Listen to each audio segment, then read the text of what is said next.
So I'm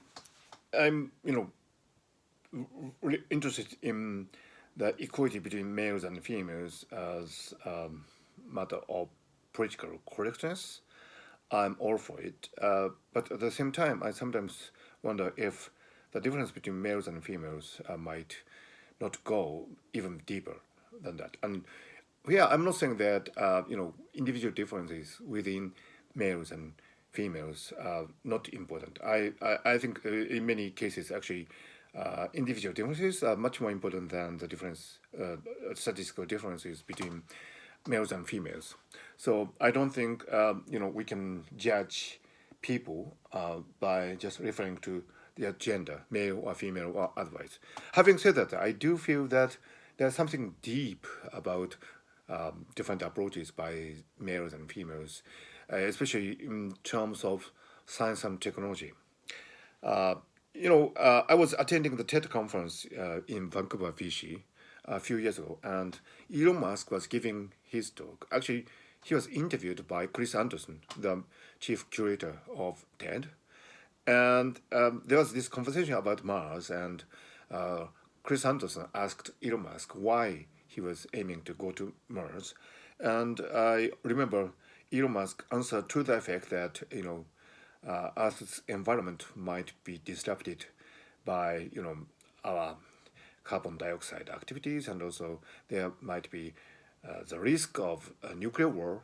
And so Elon Musk was just basically saying that we should redistribute human population beyond that of the Earth, and we should put some humans on Mars, or space stations, and so that we have a distributed human population in the solar system. And even if something really nasty happens to the Earth, maybe we could survive. And so in order to prevent human extinction, Elon Musk was saying that we need to have a widely distributed human population. That was the gist of it, as I remember. So that was a really nice TED dialogue between Elon Musk and Chris Anderson. And a few sessions later, on the same day, I remember a female speaker coming to the stage, and she was talking about something. I don't quite recall what it was, but she came up to the stage, and before she began her main talk, she mentioned Elon Musk's uh, you know, um, remarks earlier, and she said that before we are thinking of, abandoning the Earth and go to Mars, we should really take a really great care of this planet. She said there shouldn't be any plan B or any planet B. Before considering other options, we should stick to this planet and take a really great care of the Earth. And that actually caused people to stand up and give her a round of applause, and there was a standing ovation actually.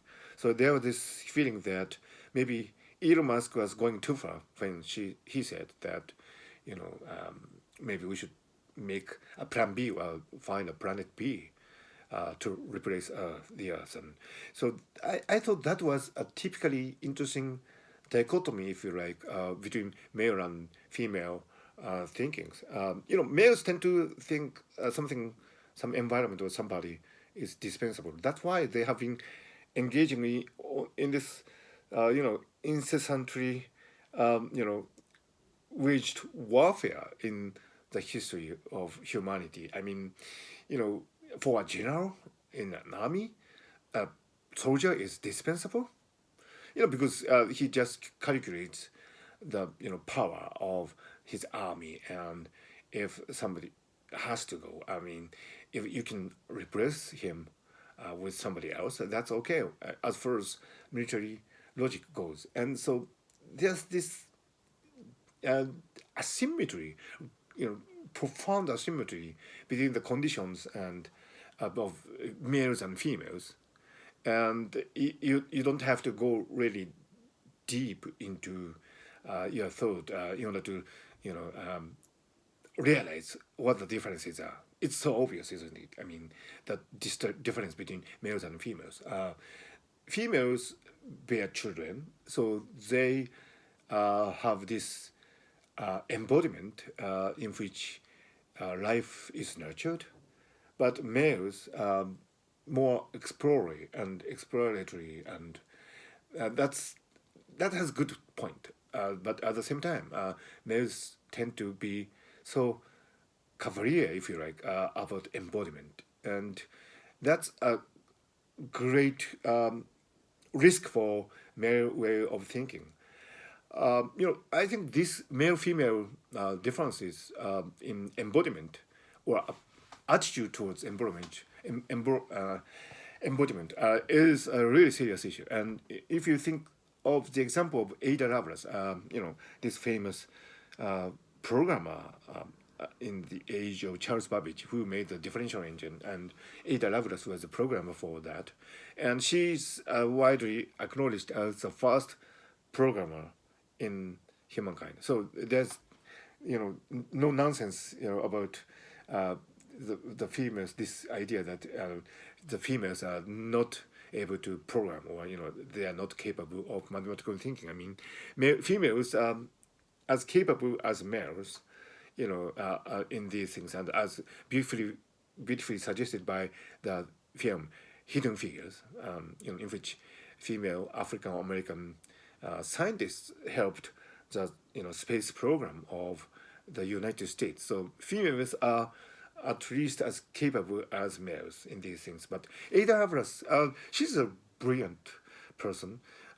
What is interesting is that Ada Lovelace conceived of using the computer for what we would call today computer music or computer graphics, and she wanted to use the computer for artistic expressions, and that is wonderful, isn't it? I mean, because the males of the time, including Charles Babbage, I think, were only thinking of using a computer for military purposes, like calculating the trajectory of cannons, projectiles, and wow, that's typically male. I mean, I'm a male. Yeah, okay, to be honest, I'm a male. But I always had this, reaction to my boy, friends who would enjoy, battle plays, and I never enjoyed battle plays, but it is in the nature of boys to enjoy battle plays. But I actually rather preferred making drawings, and this is a drawing file that I made long ago.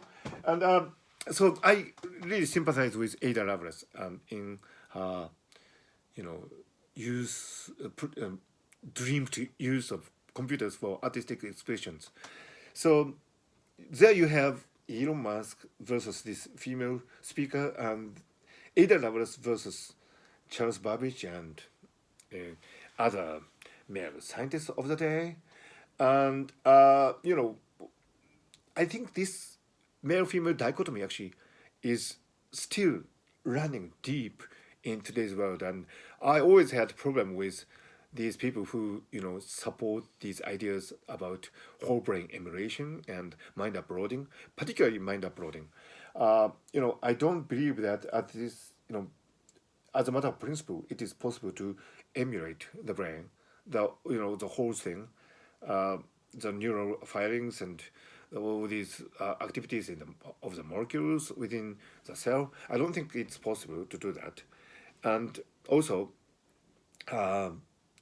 this idea of mind uploading. I mean, this idea that you can upload all your information in your brain into some computer. There you can have eternal digital life, and maybe you can discard this organic body. I think that's, well, stupid. I don't think you can do that. As a matter of principle, I mean, as a matter of scientific principle, I don't think you can do that. But even if you could conceive of doing that, why bother? I mean, why should we treat our own embodiment as something, replaceable, something that could be discarded? That is what I would call a stupid male thinking.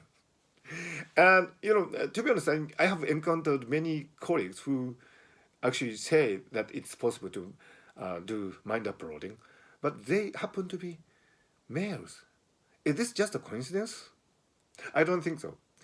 I don't think so. I mean, yeah, for me, it's probably a characteristically male stupidity to think that this embodiment is discard. This can be discarded, and we can find another entity, plan B or embodiment B, to replace this life that is us. And so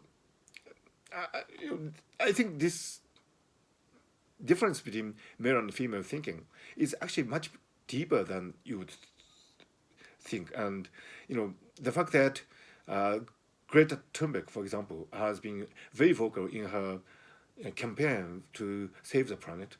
I think it's a great testimony of the fact that females tend to be more deep thinking and more sensitive about environmental issues because females correctly realize that this embodiment is not replaceable. This earth is not replaceable. There's no plan B. There's no planet B. There's no embodiment B. This is what all we've got.